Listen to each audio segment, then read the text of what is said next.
JFAZ TV, Yehoshua Hamashia au centre de notre message. JFAZ TV, gagner des âmes pour Yehoshua et servir les autres, voilà pourquoi nous existons. Émissions, conférences, prières, enseignements, informations et films. Réveil, réforme dans l'amour, la sanctification et l'excellence. Abonnez-vous et activez la cloche de notification pour ne rien rater.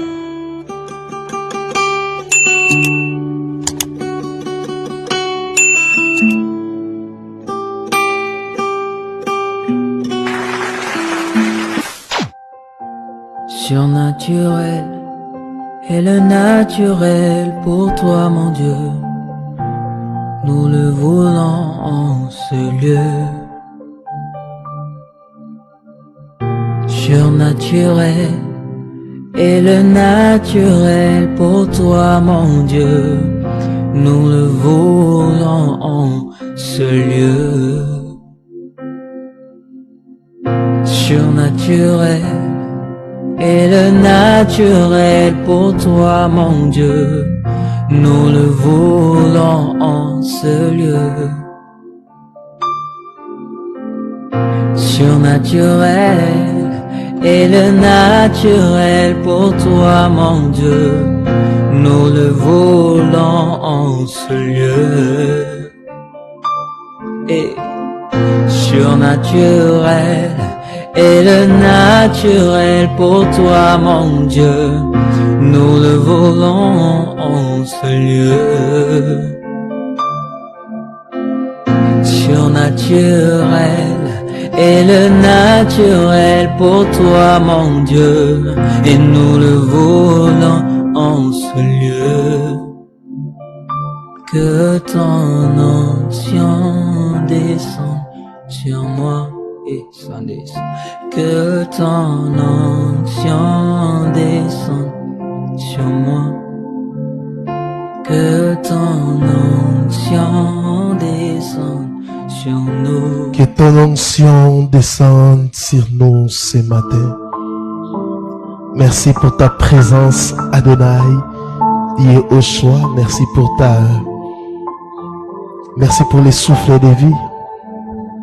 Merci pour ta main puissante qui agit dans nos vies ce matin. Sois béni.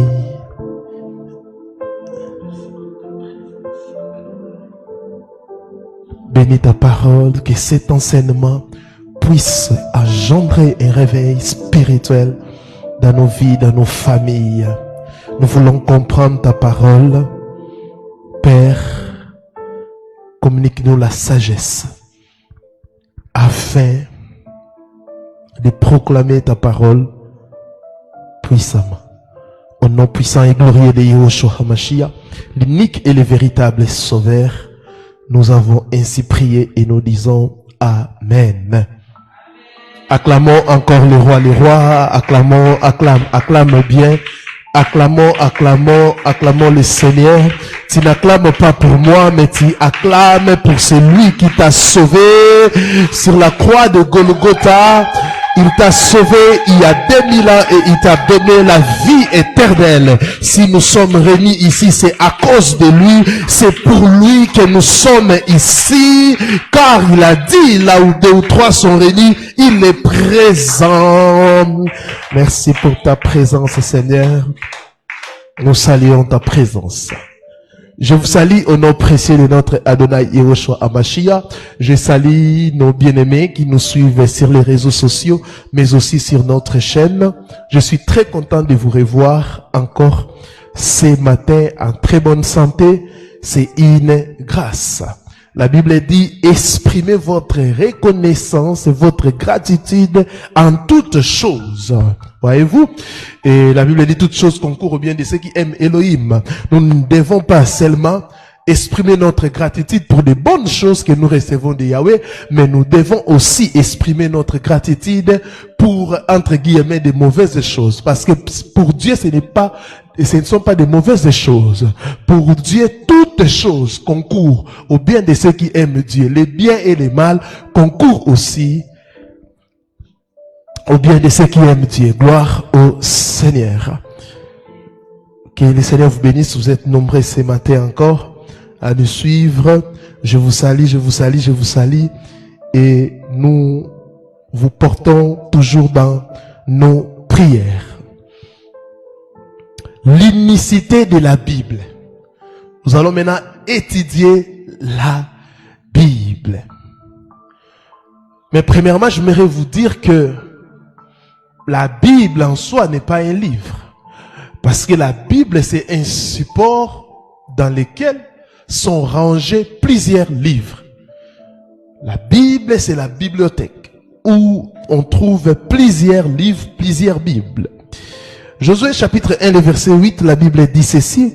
Josué 1, 8, que ce livre de la loi ne s'éloigne point de ta bouche. Médite les jours et nuits pour agir fidèlement selon tout ce qui est écrit. Car c'est alors que tu auras du succès dans tes entreprises. C'est alors que tu réussiras. Voilà. C'est un passage que nous connaissons. Bien-aimés dans le Seigneur, l'unicité de la Bible désigne le fait que la Bible est un livre unique au monde.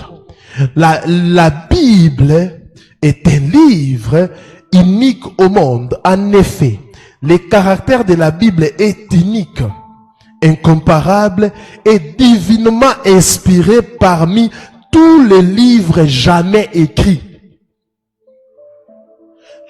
La Bible, le caractère de la Bible est unique, incomparable et divinement inspiré parmi tous les livres jamais écrits. Voilà. Et nous allons voir que cette unité se manifeste à travers plusieurs aspects remarquables. Que voici, je vais donner plusieurs aspects remarquables. Et ça va prouver que la Bible, ça va prouver l'unicité de la Bible. Parce qu'il y a plusieurs courants théologiques. Mais nous disons ceci. La Bible ne contient pas la parole de Dieu, mais elle est la parole de Dieu. Parce qu'il y a des courants où les gens disent non, la Bible contient. Bon, au sens peut-être, au sens écrit peut-être, mais dans la révélation, la Bible, elle est la parole de Dieu. Je crois que les gens qui me suivent, je l'ai déjà démontré à plusieurs reprises. Le premier point, je disais, cette unité se manifeste à travers plusieurs aspects remarquables que voici. 1. L'unité dans la diversité. Notez. L'unité dans la diversité. Unité dans la diversité. Unité dans la diversité. 40 auteurs différents. La Bible. 40 auteurs différents. Des bergers, des rois, des prophètes, des apôtres, des médecins, etc. 40 auteurs différents. Bergers, rois, prophètes, apôtres, médecins. Donc la Bible, c'est vraiment un ensemble de plusieurs auteurs. Et selon aussi leur statut social. Il y a des intellectuels, des médecins qui ont écrit. Il y a des théologiens comme Paul. Mais il y a aussi des bergers. Il y a des rois. Il y a des gens sans instruction. Qui ont écrit la Bible. Et sur une période de plus de 1500 ans. Sur une période de 1500 ans. Voilà. Et dans des lieux géographiques différents. Je vous parle de l'unité dans la diversité. Dans des lieux géographiques différents. Désert, palais, prison. Ah oui? Il y a des gens qui ont écrit dans les déserts. Il y a des gens qui ont écrit dans des palais. Il y a des gens qui ont écrit en prison. L'unité dans la diversité. En 3 langues principales. En 3 langues principales. L'hébreu, l'araméen et le grec. Nous allons ici étudier l'hébreu, l'araméen et le grec. En 3 langues principales, l'hébreu et surtout l'ancienne alliance, les Tanakh, c'est principalement écrit en hébreu. Il y a aussi d'autres livres où c'est écrit en araméen. La nouvelle alliance aussi, c'est écrit en grec. Il y a aussi d'autres portions des écritures en araméen. En 3 langues principales, l'hébreu, l'araméen et le grec. L'unité dans la diversité. Pourtant, la Bible présente, malgré toutes ces choses, la Bible présente une cohérence parfaite sur des sujets aussi profonds que Dieu, l'homme, le salut, le péché, l'histoire et la prophétie.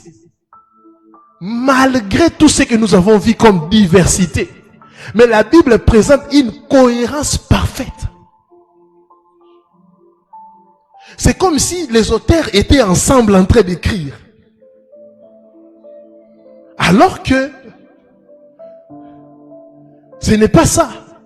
Il y a des gens qui ont écrit des siècles avant. Mais la Bible présente une cohérence parfaite sur des sujets aussi profonds. Ça parle de Yahweh, ça parle de l'homme, ça parle du salut, du péché, l'histoire, la prophétie. Nous trouvons une cohérence. Exemple, Moïse écrit sur la Genèse, Jean termine l'Apocalypse. Maintenant, étudiez les temps. Mais vous allez voir, plusieurs personnes pensent que c'est seulement l'Apocalypse. C'est un livre eschatologique. Non, c'est faux. Toute la Bible. Moi, il y a des conférences où je prêche sur l'eschatologie, mais je ne touche même pas Apocalypse. Je prêche l'eschatologie dans Genèse. Je prends seulement Daniel et j'ouvre des choses. Et les gens pensent seulement que c'est l'Apocalypse. Non, attention. Je vais vous le démontrer. Moïse commence par Bereshit. Et Jean termine par Apocalypse. Mais si vous lisez comment Moshe dans Bereshit présente Elohim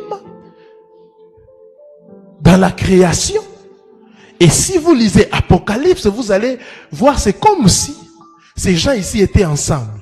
Non, c'était le même esprit qui a inspiré Moshe d'écrire Bereshit. C'est le même esprit qui a inspiré Jean pour écrire Apocalypse.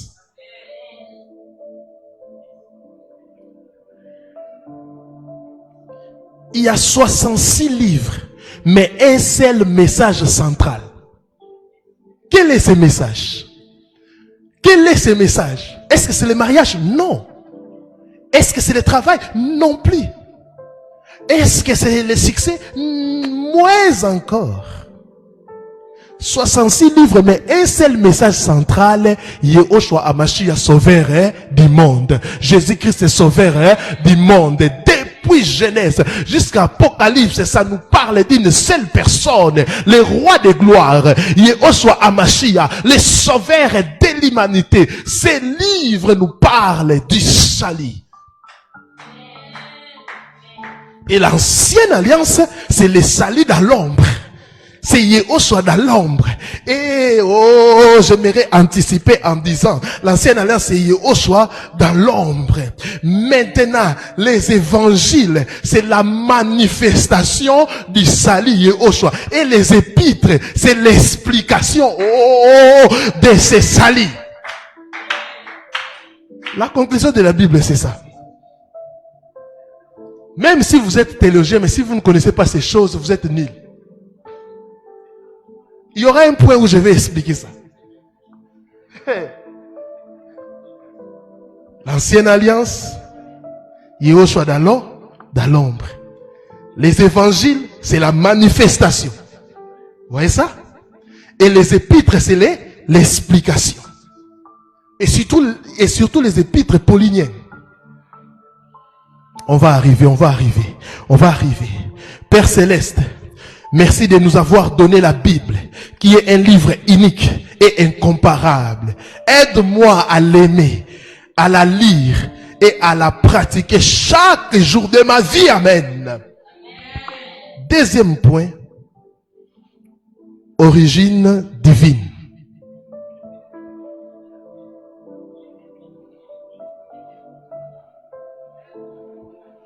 Origine divine. C'est pour cela d'autres les appellent les saintes écritures. Parce que l'origine c'est la Bible, l'origine divine. 2 Timothée chapitre 3, le verset 16. Toute écriture est inspirée de qui? De Dieu. 2 Timothée 3, le verset 16. Toute écriture est inspirée de Dieu. Maintenant, c'est un débat qu'on aura avec un pasteur là qui s'appelle docteur à Paris. On aura un échange sur ça. Quand on dit toute écriture est inspirée de Dieu, à l'époque, quand Paul écrivait, ce que vous appelez Nouveau Testament ou Nouvelle Alliance, ça n'existait pas. Ah oui, ça n'existait pas. Les apôtres n'ont pas prêché l'évangile avec ce que vous appelez Nouveau Testament. Non, ça n'existait pas. Ils ont prêché l'évangile avec l'ancienne alliance, les Tanakh. Et les termes écriture dans la Bible renvoient toujours à la Bible hébraïque, au Tanakh. Parce qu'il n'y avait pas Matthieu chapitre 2, tout ça. Non, non. Les apôtres ont prêché avec les Tanakh. Preuve. Quand l'eunuque éthiopien, il y a aujourd'hui les gens qui disent que non, ce sont les Blancs qui nous ont amené l'évangile, ce sont les colonisateurs. Non, non, non, non. Ce ne sont pas des colons qui nous ont amené l'évangile. C'est faux et archi faux. L'évangile était déjà en Éthiopie, en Égypte. Ah oui. Pourquoi? L'homme qu'on appelle l'eunuque éthiopien avait quoi? Le prophète Ésaïe avait les rouleaux. Mais il avait eu ces rouleaux-là où? Parce que déjà, les saintes écritures ou l'écriture était déjà dans sa nation. Il marchait avec. C'est ce qu'on appelle les prosélytiques. Les prosélytiques, ce sont des nations qui avaient, n'est-ce pas, cru à Yahweh d'Israël. Est-ce que vous comprenez? Est-ce que vous comprenez? Et quand l'eunuque éthiopien lisait, il ne comprenait pas. Philippe est venu pour lui expliquer. Il dit, mais le prophète parlait de lui-même ou de quelqu'un d'autre? Et Philippe a expliqué que le prophète ne parlait pas de lui-même, mais de Yehoshua HaMashiach. Il a expliqué et l'eunuque éthiopien a cru. Et il a demandé même le baptême. Après, il est rentré chez lui. Mais quand il est rentré chez lui, qu'est-ce qu'il avait fait? Il avait évangélisé. Vous voyez? Les kémistes et les anémistes qui disent non, les colons sont venus avec l'évangile pour appauvrir l'Afrique. C'est faux. Déjà, l'eunuque éthiopien avait les rouleaux. Et Philippe l'a prêché l'évangile. Là, ce n'était pas là à cette époque.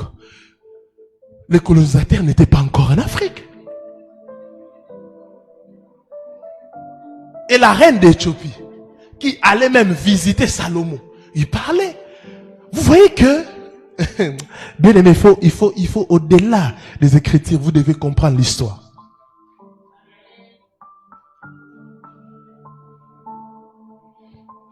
Donc quand on parle de l'écriture ici, ça renvoie, n'est-ce pas, au Tanakh.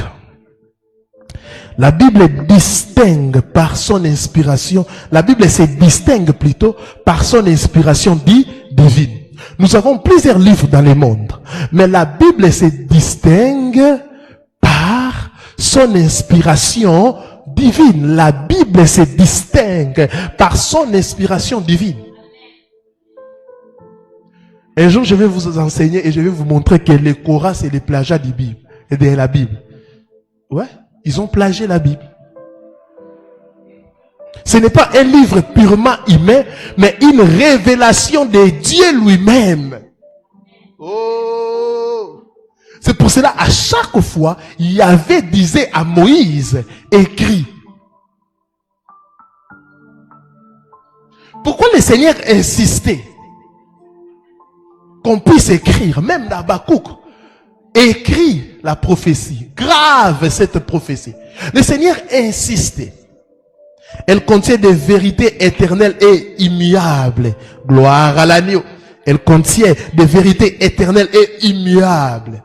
Les prophètes déclaraient, ainsi parle l'Éternel, ainsi parle Yahvé. L'inspiration divine de la Bible souligne son caractère unique par les textes religieux. Chaque livre de la Bible, bien qu'écrit par un auteur humain, porte l'empreinte d'une guidance divine. Oh, alléluia! Affirmant l'autorité des Écritures. Cette dimension spirituelle confère à la Bible un rôle central dans la foi chrétienne.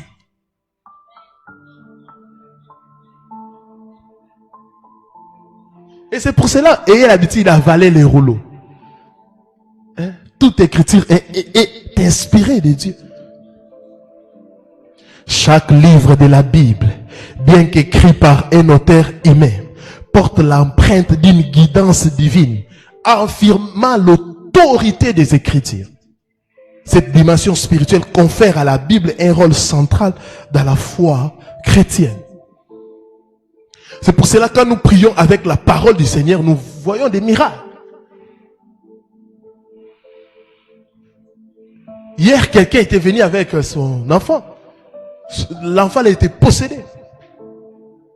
On lisait seulement les Écritures. J'enseignais, je lisais la parole. Et quand on priait, nous avons pris la parole. Seigneur, tu nous as dit dans ta parole, je vous ai donné le pouvoir de marcher sur les serpents, sur les scorpions et sur toute puissance de l'ennemi. Et rien ne pourra nous nuire. J'aime, bien aimé, la puissance des Écritures.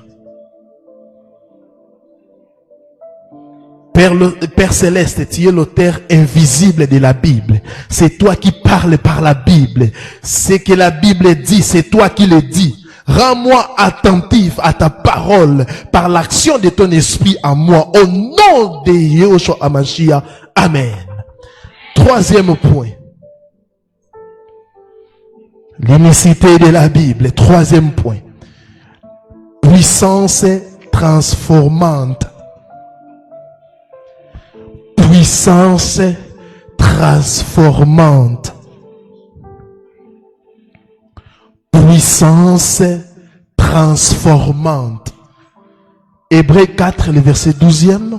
Hébreux 4, 12, la Bible dit, car la parole d'Élohim est vivante et efficace. Bien aimé, la Bible change les vies. Elle console, guérit, sauve, délivre.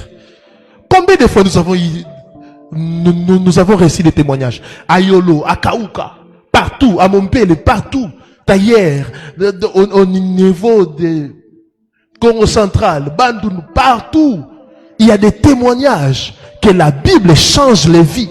Elle console, guérit, sauve, délivre. Elle a transformé des criminels, des esclaves, des intellectuels, des ignorants, des prostituées, des bandits, des nations entières. Elle a transformé des criminels, des esclaves, des intellectuels, des ignorants, des prostituées, des bandits, des nations entières. Moi-même, le Seigneur m'a rencontré où? À l'université. La Bible m'a transformé où? À l'université. Aujourd'hui même, j'ai vu dans notre groupe, on a écrit, non, le pasteur Shadrach, qui autrefois nous a initiés dans les mal, dans l'alcool. Aujourd'hui, il est pasteur, il prêche la sainte doctrine. On a publié une ancienne photo où on était avec des amis. Vous voyez? Mais la Bible m'a transformé. La parole du Seigneur m'a changé. Exemple, l'histoire de John Newton, Négré, devenu pasteur et auteur du chant que vous connaissez, Amazing Grace, après avoir lu la Bible. Après avoir lu la Bible, le Seigneur l'a transformé. Le Seigneur l'a aiguisé et il est devenu pasteur. Après avoir lu la Bible, le Le Seigneur l'a transformé. La puissance transformante de la Bible réside dans sa capacité à toucher profondément le cœur humain. Moi, il y a un enseignement que je n'oublie jamais, où on m'a enseigné sur le cœur de l'homme. Il y a un ouvrage comme ça, c'est écrit par des pentecôtistes. Je crois des pentecôtistes, des évangéliques. Un évangélique et un pentecôtiste, où on dessine le cœur de l'homme, on met des animaux dedans, et on met Dieu à l'extérieur. Jésus-Christ à l'extérieur de ce cœur.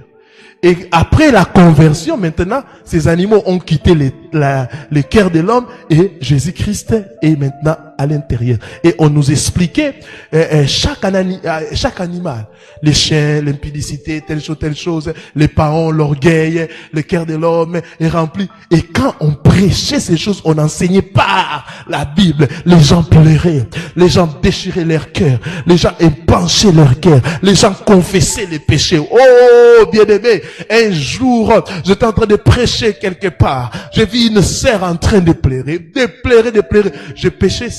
Je prêchais plutôt sur ceux qui commettent les péchés n'hériteront pas le royaume de Dieu.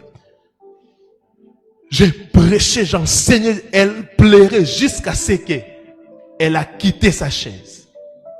Elle est venue, et la sécurité est venue pour la retenir. Je dis, laissez-la.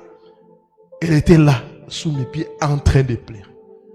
J'ai dit, laissez-la. J'ai continué la prédication, j'ai continué. À la fin, j'ai dit au bien-aimé, amenez cette sœur, on va parler avec elle. Elle m'a expliqué, elle m'a dit, papa, à chaque fois que vous étiez en train de lire la Bible, je sentais comme si on me mettait un couteau dans le cœur. Je voyais mes péchés, j'étais en train de revivre mes péchés en pleurant. C'est pour cela, à un moment donné, si je suis dans ma chambre, je mets ma Bible en audio. Et j'ai même une Bible hébreu aussi, ici, en audio. J'aimais ça. Ça parle et ça parle. Ça parle et ça parle. Ce ne sont pas seulement des paroles, mais les paroles là contiennent la vie. La vie, la vie, la vie.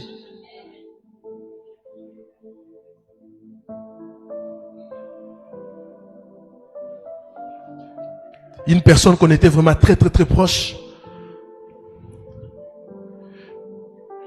La personne elle était en train de m'écrire alors que elle partait déjà. Quand elle est morte, elle n'avait pas envoyé ses messages. C'est resté comme ça. Quand on m'a informé, je suis arrivé. Sa sœur même a dit, pasteur, elle était en train de vous écrire. Parce que quand elle est morte, on m'a donné le téléphone, j'ai vu. Je lisais des paroles, c'est comme si elle me parlait. Mais la puissance des Écritures.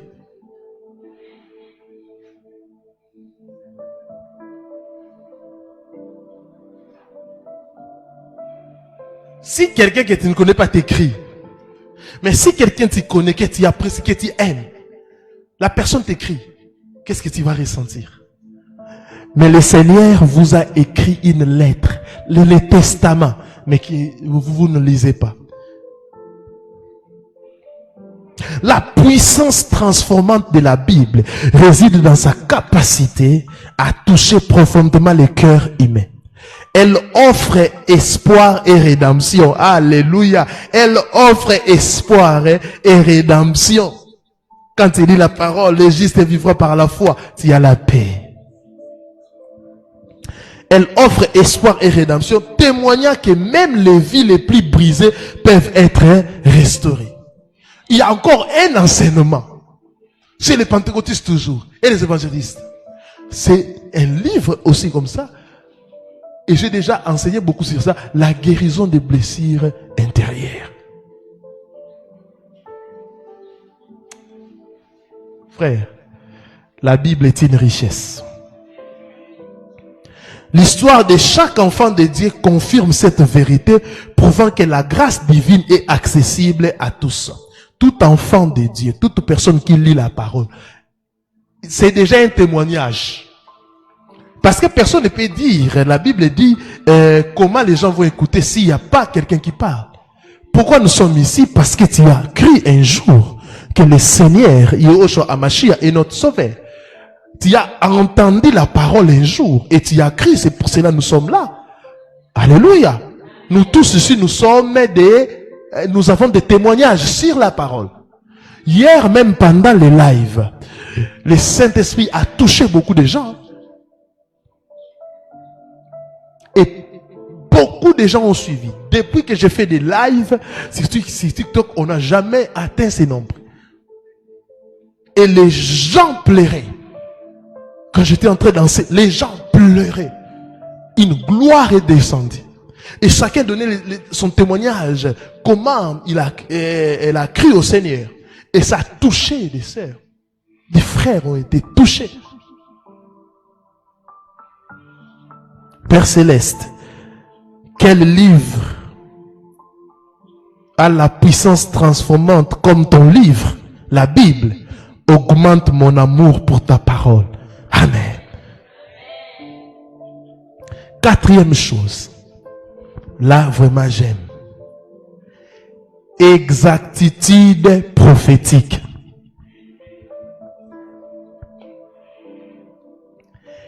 Exactitude prophétique. Bien-aimé, même si votre pasteur a écrit un livre, ce livre ne doit pas être au-dessus de la parole. Je l'ai dit.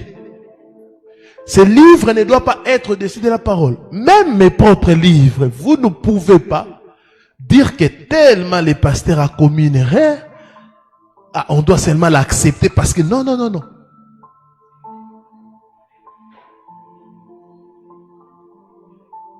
Même si ton pasteur, je sais pas, moi, a fait des miracles, jamais. C'est ça la maladie de l'église actuelle. Est-ce qu'à l'église primitive, la parole d'un homme avait autorité sur la parole de Dieu? Non. D'ailleurs, je vous ai expliqué comment les gens ont fait la canonisation de la Bible. Parmi les critères, c'était que pour qu'un livre puisse être accepté dans la Bible, la première chose, les livres devaient être conformes aux autres écrits déjà canonisés. C'est pour cela qu'on a rejeté des livres comme les livres d'Enoch en français. On a enlevé les autres épîtres parce que c'était en contradiction avec les autres écritures. Vous avez compris ça? Alléluia. Alléluia. C'est une vérité. Parce qu'aujourd'hui, on voit déjà l'Éternel, non, tel a corrigé la Bible. Attention. Attention. Attention. Personne ne peut corriger la Bible. La Bible, c'est notre source d'inspiration. D'ailleurs, votre pasteur, votre prophète, que vous disiez, non, il a corrigé la Bible. Lui-même, il a cru parce qu'on l'a prêché la Bible.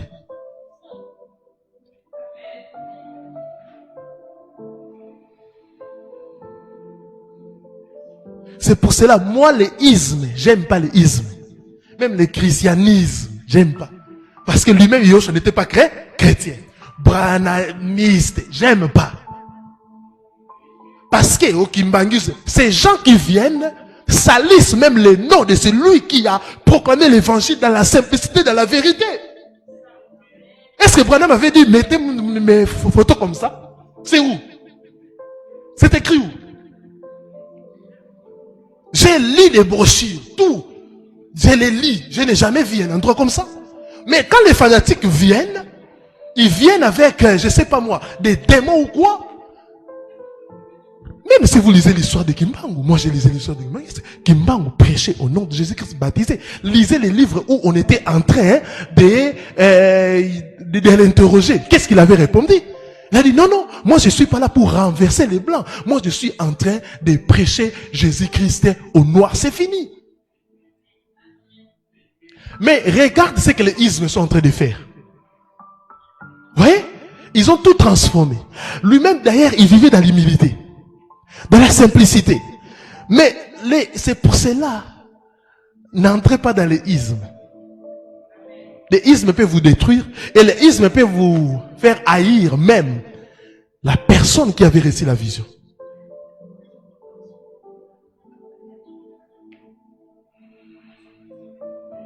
Ah oui.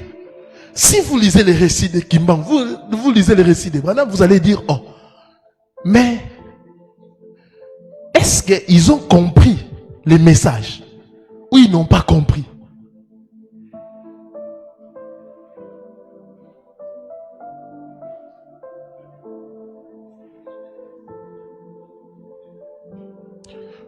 Citez-moi dans quelle brochure où Branham a dit que je suis dit.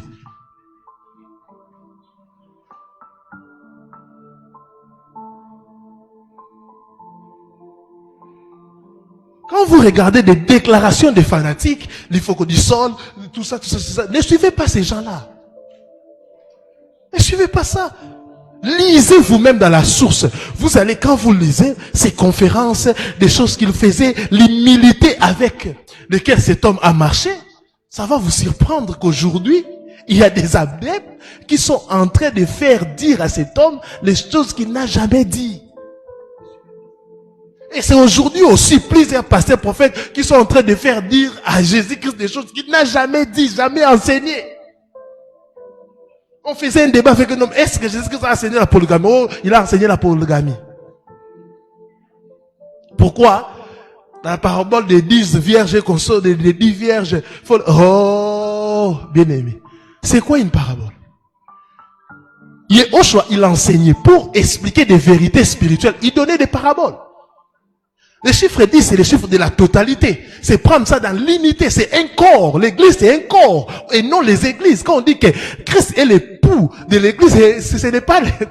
Ah non. C'est aussi un problème de français. Je comprends.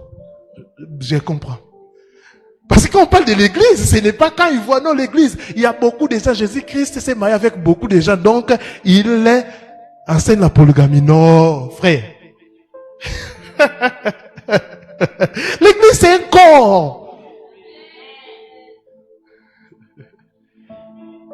Ah ouais. Si tu es un vrai initié, tu puiseras à la source. Tu puiseras à la source. Pour cela, aujourd'hui, il y a plusieurs tendances. Même dans le christianisme, il y a plusieurs tendances. Chez les pentecôtistes, il y a plusieurs tendances. Pourquoi des tendances? C'est parce qu'il y a des gens qui ne comprennent pas une portion des Écritures. Après, ils créent une tendance.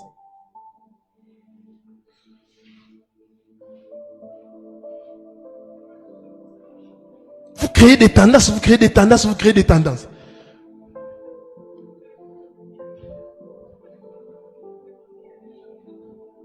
Les gens qui sont venus avec la réforme, avec Martin, il y a plusieurs tendances. Les baptistes, c'est là-bas. Les pentecôtistes, ça a engendré plusieurs tendances. Chacun tire les draps de son côté. Même les gens qui se disent, non, nous, nos Branham, tout ça, il y a des tendances. Même l'islam aujourd'hui, il y a des tendances. Vous voyez comment la religion... Oh, bien-aimés, soyez enracinés à cet homme de la croix. Yehoshua Hamashiach Jésus. Soyez enracinés. C'est ça l'essentiel.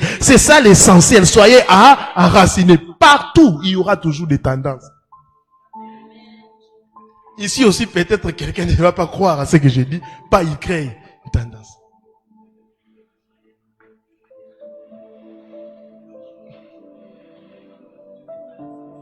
Ah!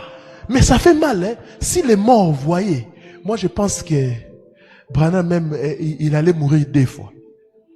Parce que, est-ce qu'il vous avait dit, non, nous, vous partez là-bas les Dioka, vous, les Baroutes, vous. Est-ce qu'il a dit ça? Mais qu'est-ce qui fait que les gens puissent faire? Mais même dans la Bible, il y a quelque part où il est écrit, il y a des sujets où si vous n'êtes pas d'accord, évoluez ensemble. Le Saint-Esprit vous éclairera.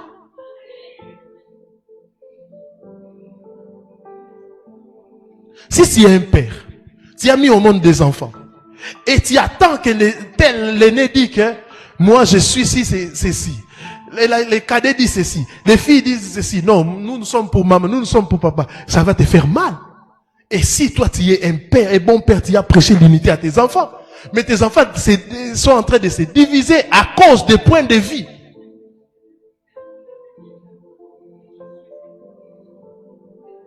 Frères, revenez dans l'unité s'il vous plaît. J'ai dit ça à tout le monde. Hein. Même les pentecôtistes, les réformes. Revenez dans l'unité. Il y a des choses que les gens se séparent. Moi-même, j'ai dit, est-ce qu'on peut se séparer pour ça? Est-ce que vraiment on peut se séparer pour ça? Quelqu'un a construit un brick. Il a décidé de nommer ça à son nom. Est-ce que ça n'a rien à voir? Est-ce que ça touche d'abord? Bon, laissons ces débats, pardon. L'exactitude prophétique. Dans des centaines de prophéties bibliques se sont accomplies avec précision. Notamment celle sur la venue du Messie. Ésaïe 53, Michée 5:2. Ésaïe 53, Michée 5:2. La venue du Messie. Isaïe a prophétisé et nous avons vécu la venue du Messie. La destruction de Jérusalem. Luc 21:6. Et après le départ de Yahushua Mashiach, nous avons vécu la destruction de Jérusalem. La dispersion et le retour des Juifs. Waouh. Aucun autre livre religieux ou historique ne contient autant de prophéties accomplies avec exactitude. Je le répète, aucun livre religieux ou historique ne contient autant de prophéties avec exactitude. Des précisions, il naîtra d'une vierge, il fera ceci. Aucun livre religieux ou historique ne contient autant de prophéties accomplies avec exactitude. Aucun. Les prophéties bibliques souvent perçues comme des témoignages de la divinité et de l'inspiration divine renforcent la foi des croyants. Si tu lis la Bible, tu vois l'exactitude et les précisions prophétiques. Ça renforce la foi des croyants. Leur exactitude soulève des questions sur les temps, les destins et l'intervention divine dans l'histoire humaine. Waouh! Père Céleste, les prophéties bibliques annoncées et accomplies constituent une preuve incontestable que ce que la Bible dit, c'est toi qui le dis. Merci de m'avoir mis en contact avec ton livre. Je l'aime. Amen.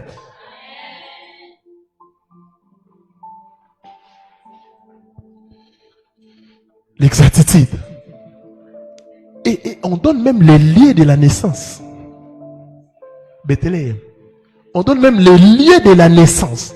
Des précisions imaginables. Imaginables.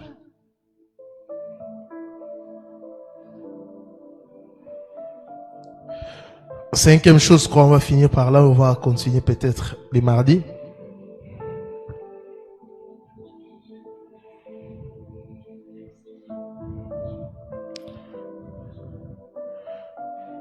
Survie à travers les siècles. Survie à travers les siècles. Survie à travers les siècles. La Bible reste un livre indestructible. Matthieu 24, le verset 35e. Waouh, ça j'aime. Matthieu 24, 35. Les ciels et la terre passeront, mais mes paroles ne passeront point. Hey! Les ciels et la terre passeront, mais mes paroles ne passeront point. Mais si tu crois à ces paroles, toi aussi tu ne passeras pas.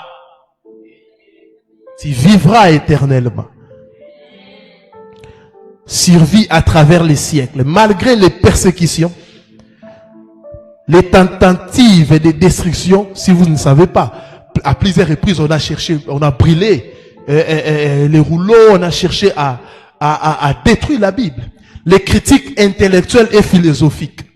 Parce qu'il y a des critiques comme ça. Malgré les critiques intellectuelles et philosophiques, la Bible survit toujours. Il y a des gens qui ont écrit qu'il y a 10 000 contradictions dans la Bible. Je vous ai déjà expliqué ça, il n'y a pas de contradiction. Oh! Matthieu dit ceci. Si vous lisez Matthieu, il dit ceci. Que les jours de la résurrection, il y avait telle femme, il y avait telle dit des femmes. Mais c'est simple. Quand les évangiles sont des témoignages. Matthieu, Jean, Luc et Marc, ils racontent ce qu'ils ont vu. Je suis spécialiste en communication, attention. Il y a un cours sur le journalisme, là où on parle des faits. Des journalistes peuvent descendre là où il y a un fait. On dit par exemple, un chien est mort dans telle ville. On envoie 4 journalistes. Ils font la descente sur terrain, ils écrivent leurs papiers, mais dans la rédaction, chacun aura sa version. Chacun va raconter ce qu'il a vu. Voilà. C'est la même chose avec les évangiles. Si Marc a parlé de 2 personnes, Luc a parlé de 3, chacun est en train d'analyser les faits selon ses propres convictions, selon l'angle aussi. Un journaliste viendra, avant d'abord d'arriver chez les siens, il commence d'abord à peut-être à filmer au coin de la ville. Il commence à dire, non, bon, il y avait 4 personnes là, j'ai interrogé 4 personnes. Après, quand j'étais en train d'avancer, j'ai vu 2 personnes, et après, le chien est là. Mais quelqu'un d'autre viendra directement sur les chiens. Bam! Jésus-Christ est ressuscité. Pour lui, c'est la résurrection. Mais pour d'autres personnes, non. Il doit raconter comment les femmes ont fait. C'est pour cela, vous allez voir, d'autres histoires. Dans les évangiles, il y a des ajouts. Il y a comme des ajouts. Ah oui. Tel que nous sommes là, je peux vous dire, allez à l'extérieur. Et revenez, dites-moi ce que vous avez vu. Il y aura des gens qui viennent, pasteur, je n'ai rien vu. D'autres viennent, pasteur, j'ai vu des policiers. Quelqu'un d'autre viendra, pasteur, j'ai vu 3 civils. Est-ce que moi je peux dire non, celui qui a vu des policiers a mal vu? Ou celui qui a vu 3 civils a mal vu? Si celui qui a vu des policiers, peut-être sa maman est policière, son père est policier, son regard était focalisé sur les policiers. Il n'y a pas de contradiction, frère.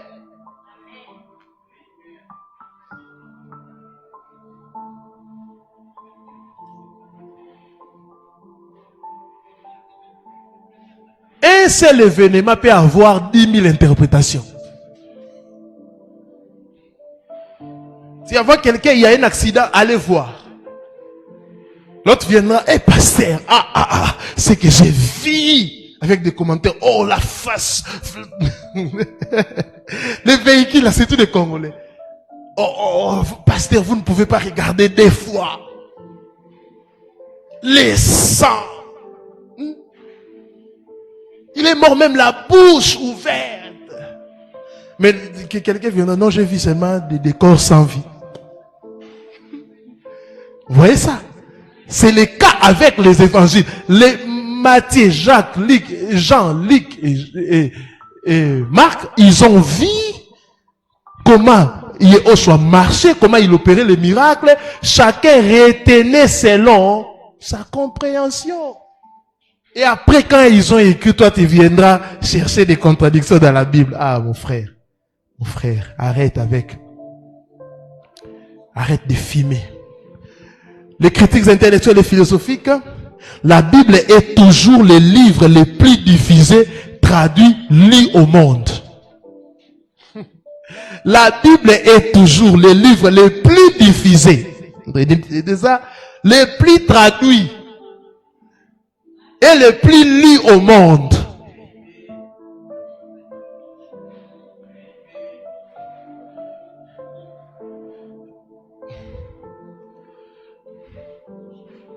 Traduit dans plus de 3500 langues. Ouais, ça. Mais toi, tu as écrit un livre qu'on a traduit seulement en français et en anglais. Tu commences à dire, la Bible est là, la Bible est là. Plus de 3500 langues. Et dialectes. S'il vous plaît. Total ou en partie. J'ai une Bible en Swahili que mon père m'avait laissée. Je ne les retrouve plus, mais je crois que j'en ai.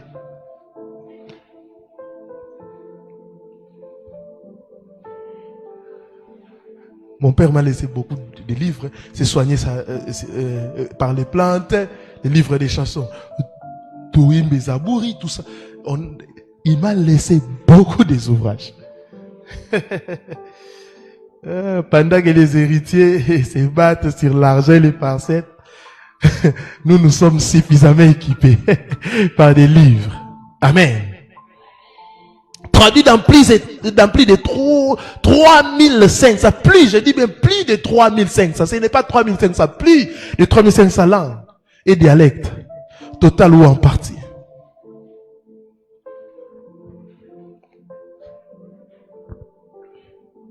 Sa force réside dans ses enseignements intemporels et sa capacité à nourrir la foi et l'espoir des croyants.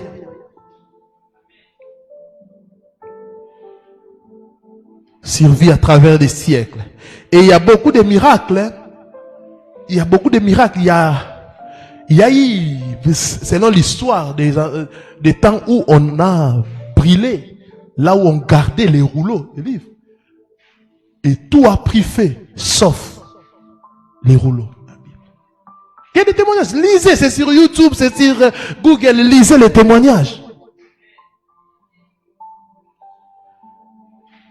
Où on a envoyé des gens pour aller voler les rideaux et pour les déchirer. En touchant seulement les rouleaux, ces gens-là sont transformés. Lisez. Vous savez, il faut faire des investigations. La Bible dit que les prophètes ont fait les investigations sur les salis. Lisez, il y a des documentaires, l'histoire de la Bible, telle chose.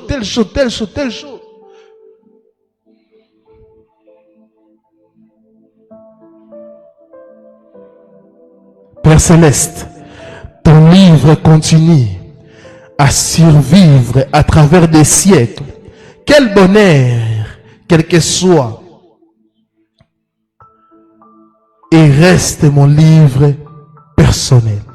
Augmente mon attachement à ces merveilleux trésors. Au nom de Yahushua. Amen.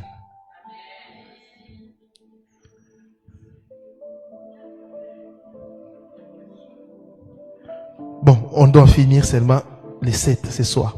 6e chose, ce matin plutôt. Influence historique et culturelle. 6e chose, influence historique et culturelle. Influence historique et culturelle. Lisez et méditez Psaume 119, le verset 105. Psaume 119, le verset 105. La Bible a été le fondement des valeurs morales de nombreuses nations. Si vous ne savez pas. Influence historique et culturelle. Oui. La Bible a été le fondement des valeurs morales de nombreuses nations. De nombreuses nations. Ils ont pris comme modèle la Bible. Et la Bible a de l'influence dans les domaines tels que la loi, l'art, la musique. Même dans la loi. Quand on parle du mariage ici, surtout monogamique, c'est quoi? C'est la Bible. Quand on parle du mariage d'un homme et d'une femme, pas le mariage homosexuel, c'est quoi? C'est la Bible. N'est-ce pas? La Bible a influencé la loi, l'art, même la musique. La Bible a joué un rôle central dans la création des premières universités occidentales au Moyen-Âge. Oui. La Bible a joué un rôle central dans la création des premières universités occidentales au Moyen-Âge. Ces institutions étaient souvent fondées par des églises ou des monastres, intégrant des études théologiques comme base de leur curriculum. Oui? Ah, la Bible. Nous avons un merveilleux livre.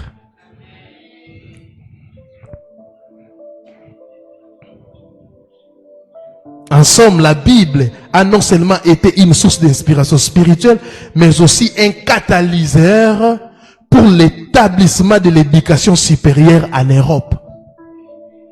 Ah oui? Ah, la Bible. Père Céleste, merci pour la Bible et ton livre.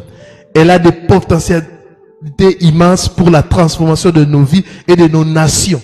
Je l'aime intensement. Même certains pays, les gens prêtent serment sur quoi? Sur la Bible. Pourquoi?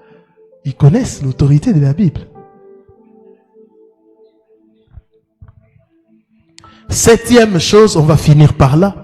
Révélation progressive et parfaite de Yehoshua HaMashiach. Révélation progressive et parfaite de Jésus-Christ. Révélation progressive et parfaite de Yehoshua HaMashiach. Jean chapitre 5, le verset 39e. Jean 5, 39. Ce sont elles les Écritures qui rendent témoignage de moi. Jean 5, 39. Là, lui-même, le Seigneur dit, les Écritures qui rendent témoignage de moi. De la Genèse à l'Apocalypse, Yehoshua HaMashiach est le cœur de la Bible. Il est le cœur de la Bible, il est le cœur de la Bible. Dans l'Ancienne Alliance, écoutez maintenant ce que je suis en train de dire et notez ça bien. Dans l'Ancienne Alliance, il est promis. Dans l'Ancienne Alliance, il est promis. Dans l'Ancienne Alliance, il est promis. Dans les évangiles, il est manifesté. Oh, dans les évangiles, il est manifesté. Dans les actes, il est proclamé. Dans les épîtres, il est expliqué. Dans l'Apocalypse, il est glorifié. Dans l'Ancienne Alliance, il est promis. Dans les évangiles, il est manifesté. Dans les actes, il est proclamé. Dans les épîtres, il est expliqué. Dans l'Apocalypse, il est glorifié. Je le répète encore. Dans l'Ancienne Alliance, il est promis. Dans les évangiles, il est manifesté. Dans les actes, il est proclamé. Dans les épîtres, il est manifesté. Dans l'Apocalypse, il est glorifié.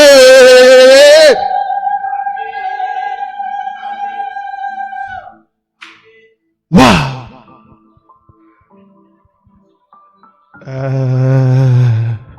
Nul ne peut les dépasser. La Bible présente une révélation continue de Jésus-Christ, passant de sa promesse dans l'Ancienne Alliance et sa glorification dans l'Apocalypse. Chaque section éclaire son rôle unique et central pour l'humanité. Chaque section éclaire son rôle unique et central pour l'humanité. Un jour à l'université, j'avais donné 10 sur 10 à un étudiant.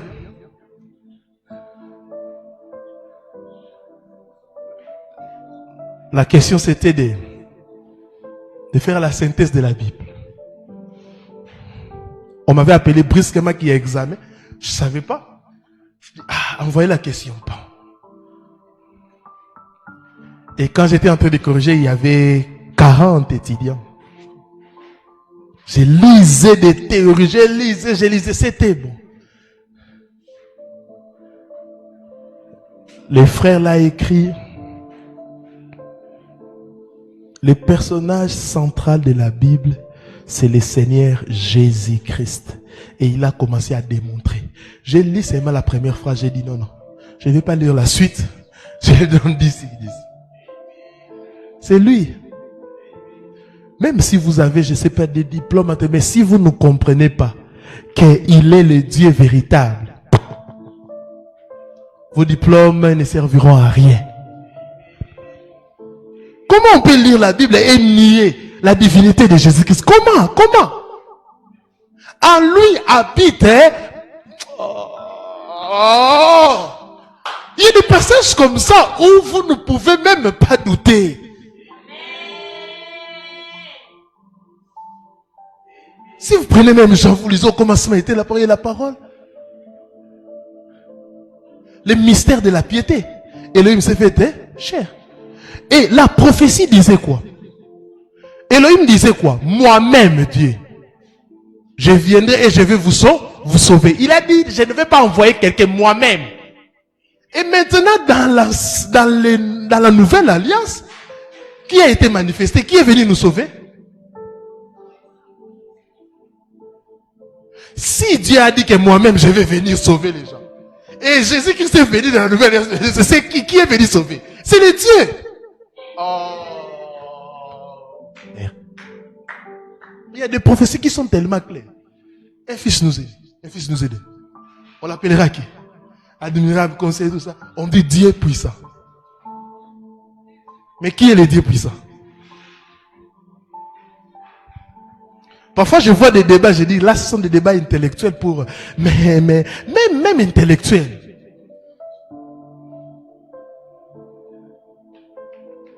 C'est clair. La Bible dit, le mystère de la piété est grand. Elohim s'est fait chair.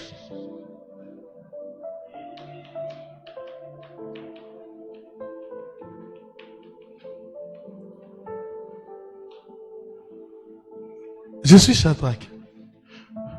Mon corps c'est Shadrach. Mon âme c'est Shadrach. Mon esprit c'est Shadrach. Est-ce qu'il y a 3 Shadrach? Non.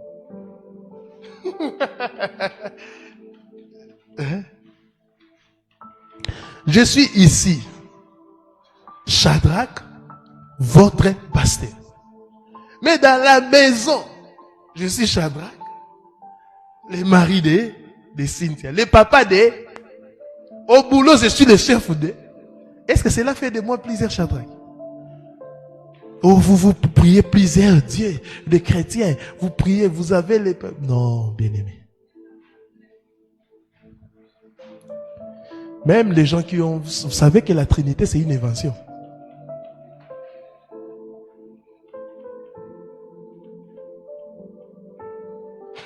Vous doutez?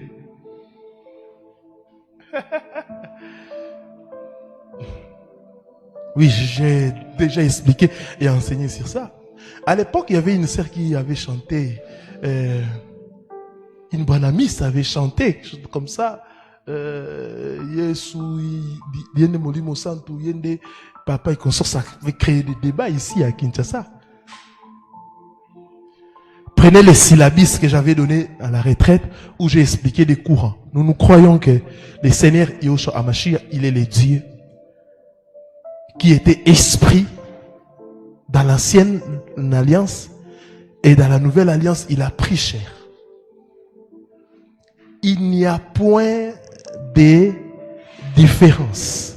Parce que c'est le même Elohim qui agissait en esprit. C'est lui qui agit maintenant. Il a pris chair à travers le Seigneur Yahushua HaMashiach. Quand on dit à lui habite pleinement, totalement la plénitude de la divinité, cela veut dire quoi?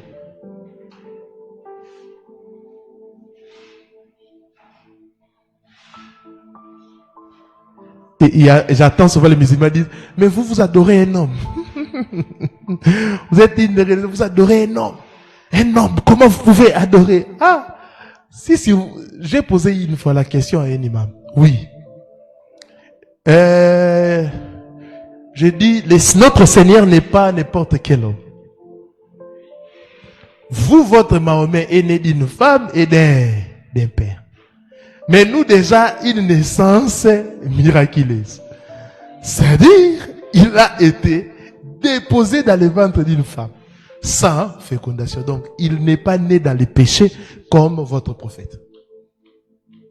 Je dis, citez-moi une personne dans la Bible depuis la création de l'humanité qui est né sans passer par les rapports. Il était bouche bée. Hein? Il dit non, citez-moi d'abord quelqu'un dans l'histoire de l'humanité qui est né en dehors des rapports sexuels. Ses acolytes ont dit non, c'est Jésus. Vous avez compris. Il est différent. Amen. Hein? C'est pour cela, il avait des parents physiques. Mais quand ils sont allés les chercher au temple, il a dit non, laissez-moi m'occuper des affaires de mon père. Oh, mais moi je suis ton papa, je t'ai dit quelque chose, mais tu parles encore de...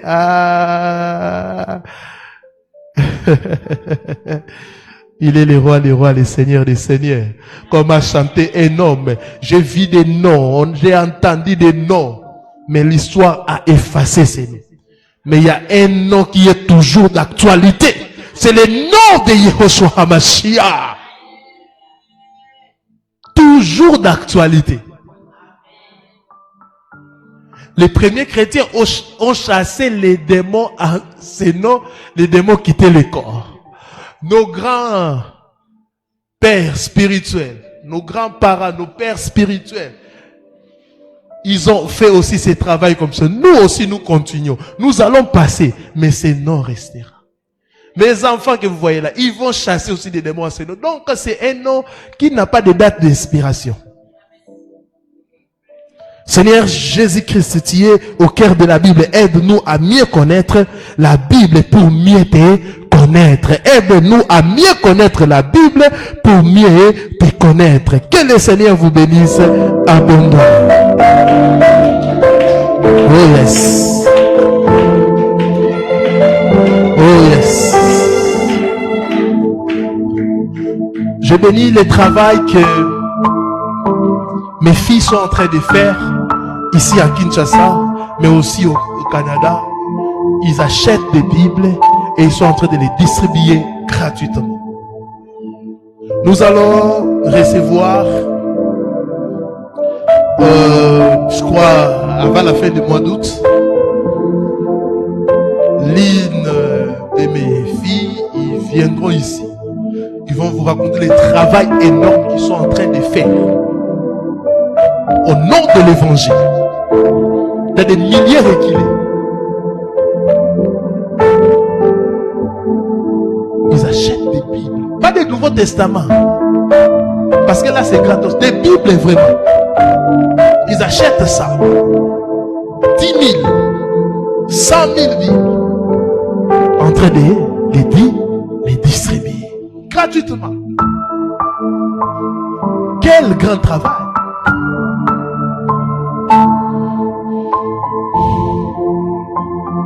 Tenons-nous debout. Que le Seigneur puisse te bénir. Que le Seigneur puisse aussi bénir des gens qui font des lectures bibliques gratuitement. Je connais mes fils qui les font gratuitement. Je vous encourage sans réserve. Continuez toujours à faire ce grand travail. Le Seigneur vous bénira. Gratuitement, ils sont en train d'enseigner la Bible aux enfants de Larry.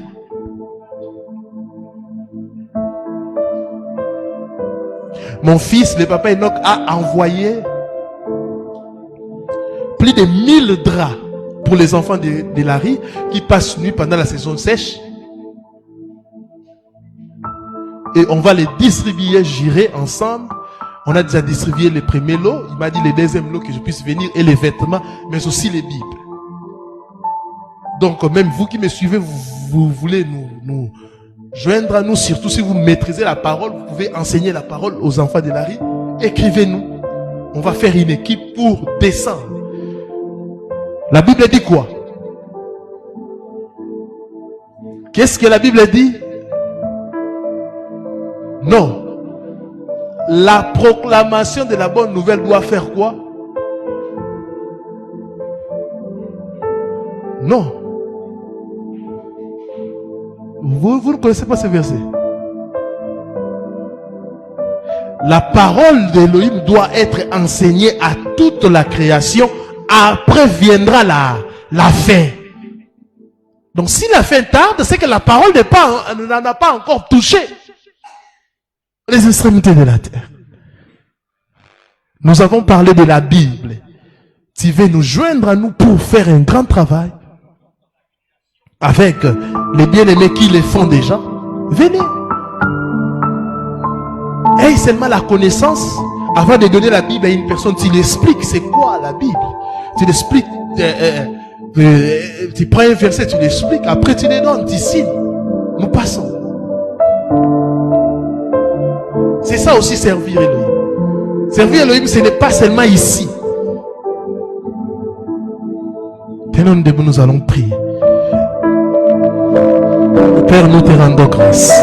Nous te bénissons pour ta parole. Sois élevé, sois exalté, Adonai. Merci. Merci pour ta parole qui nous a transformés. Prions, prions, prions, prions, prions, prions.